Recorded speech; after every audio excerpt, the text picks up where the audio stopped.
Bonjour, j'espère que tu vas bien. Aujourd'hui, j'ai mis ma chemise la plus discrète pour faire cette vidéo qui est comment se remettre vite d'un échec. Pose-toi et bienvenue dans cette nouvelle vidéo opération Q4, comment faire de ton dernier trimestre, le plus gros trimestre en matière de succès, de vente et de croissance. Dans cette vidéo, nous arrivons à la dernière vidéo de la partie vision, qui était la partie introductive de cette série. Là, on va rentrer dans des choses un peu plus concrètes, au-delà de l'état d'esprit. Et si ça te plaît tout ça, eh bien, il ne te reste qu'une seule chose à faire.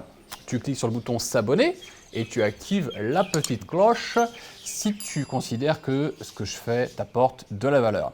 Alors, comment on fait pour se remettre vite d'un échec? On a lancé un produit, c'était un four, on a lancé un business, ça n'a pas fonctionné, ou une formation ou un produit quelconque qui ne marche plus comme ça marchait avant, ou une publicité qui déconne, qui ne marche pas. Premier point, et qui est vraiment important, c'est de comprendre que le simple fait d'avoir essayé est déjà un triomphe.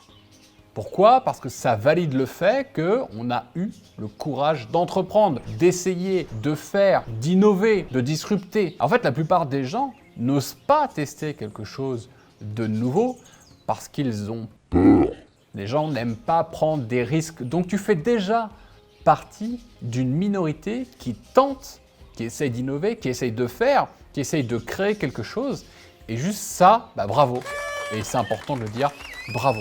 Parce que le simple fait d'avoir essayé est une victoire en soi qui te différencie de la majorité des gens, tout simplement. Je dirais donc en conclusion de ce premier point que essayer et échouer, c'est une belle preuve d'être en vie et une belle preuve que ton projet lui aussi est vivant. Deuxième point, c'est de prendre le temps de se ressourcer, de prendre du recul sur ce qui peut être fait différemment et de recommencer avec une stratégie ajustée. L'erreur, surtout à ne pas faire en cas d'échec, c'est de paniquer, hop, petit ajustement, paniquer et de se dire mais qu'est-ce qui se passe? Et de faire des actions totalement illogiques et purement émotionnelles. Ça m'est déjà arrivé, je sais de quoi je parle. Donc je parle en connaissance de cause. Il faut accepter le changement. Et ça peut encore m'arriver de temps en temps, même après 15 ans d'expérience, d'avoir un petit peu un choc émotionnel, de ne pas comprendre ce qui se passe et d'essayer de trouver vite des solutions. En fait, la meilleure chose à faire, moi je me souviens, il y a peu de temps, on a eu des résultats sur un tunnel de vente qui était moindre que ce qu'on avait habituellement, sans qu'on ait rien changé. Et on se dit, mais qu'est-ce qui se passe? Est-ce qu'il y a un bug? Est-ce qu'il y a un problème technique, etc., etc. Et en réfléchissant bien, en prenant du recul, je me suis aperçu qu'en fait, ça marchait bien pendant 6 mois, 1 an, et ça marchait moins bien parce qu'il faut se rajuster, il faut recréer, il faut mettre à jour. Et quand on est en mode panique, on ne peut pas voir ça. On ne peut pas prendre du recul et voir finalement cette analyse marché beaucoup plus globale et on cherche à modifier des choses techniques ou faire des choses qui n'ont absolument aucun impact positif. Ne surtout pas réagir avec impulsivité, c'est une autre façon de le dire. Chaque parcours est différent, chaque business est différent, chaque entrepreneur est différent. Il est inutile de se comparer. Plus tu vas te comparer et plus tu vas te sentir comme une merde. Donc ça ne sert à rien de le faire. Quand j'ai commencé à prendre du recul dans le milieu web entrepreneurial, infoprenarial et à travailler avec mon équipe, avec les clients que je veux, avec les projets qui m'animent, en me comparant beaucoup moins, en suivant moins ce qui se passe par email ou par publicité, eh bien c'est là où j'ai été et je suis toujours le plus heureux en tant qu'entrepreneur. Tu as ton chemin, c'est très bien. Tout le monde n'est pas fait pour être Bill Gates ou Jeff Bezos ou manager une équipe de 30 ou 50 personnes dans un bureau.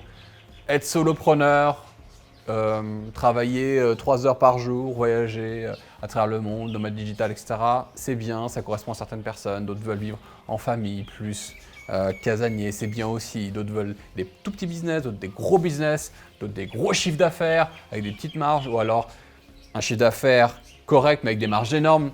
D'autres veulent faire de l'infoprenariat, d'autres du coaching, d'autres on s'en fout en fait. Chacun sa route, chacun son chemin, chacun son rêve, chacun son destin.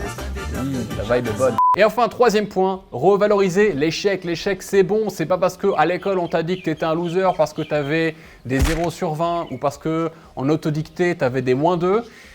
C'est bien de se tromper. C'est-à-dire que tu fais des choses, imagine, même dans le business, même dans des situations qui sont plus effrayante. Imagine que tu as perdu 10 000 euros dans un projet que tu as monté. Et ben dis-toi que cette erreur, elle vaut une formation, elle vaut un coaching d'une valeur de 10 000 euros parce que tu sais quelles sont les erreurs qui peuvent t'éviter de perdre 10 000 euros. Et ça a une valeur énorme. Je trouve que mettre un prix sur une formation, un coaching sur l'échec, ça permet de revaloriser l'échec, parfois plus même que la réussite. Évidemment, la réussite est indispensable pour un projet, puisque le projet devient un vrai business quand il y a des clients, quand il y a de l'argent, quand il y a des ventes. Mais on sous-estime absolument la puissance d'enseignement de l'échec et des échecs. Si par exemple tu t'es entêté 3 ans dans une erreur, dis-toi aussi que c'était une erreur qui vaut 3 années de ta vie sur Terre. Elle est donc extrêmement précieuse. Par exemple, moi pendant des années, j'ai fait des lancements orchestrés avec des partenaires. Alors c'était une méthode qui permet de se lancer, qui permet de faire beaucoup de chiffres d'affaires, mais une fois que tu as fait ton lancement, tu dois passer toute l'autre partie de l'année à faire la promotion des autres partenaires qui ont fait ta promo à toi. Et donc en fait, j'étais frustré parce que je passais la majeure partie de mon année à faire la promotion des autres sans pouvoir travailler sur mes propres projets, sans les voir se développer. Ça m'a tellement frustré, cette erreur, qui pour moi en était une. Il y en a d'autres pour qui le business model est excellent et adapté, mais pour moi non. Eh bien, ça m'a donné envie aujourd'hui d'avoir le business model que j'ai, qui est à la fois bâti sur la publicité, le trafic avec le trafic naturel, avec la création de contenu comme cette vidéo et d'autres choses, et d'être 100% focalisé sur mon business tout au long de l'année, sans plus avoir de partenaires ou de façon sporadique, très rarement, de façon efficace et équilibrée. Et toi, partage-moi ton dernier gros échec et quel enseignement tu en as tiré, comment tu as fait pour t'en remettre rapidement. Et en complément, je t'invite à télécharger ma formation gratuite pour démarrer un business internet rentable en partant de zéro, une conférence accessible immédiatement en cliquant sur la fiche ou sur le lien en description.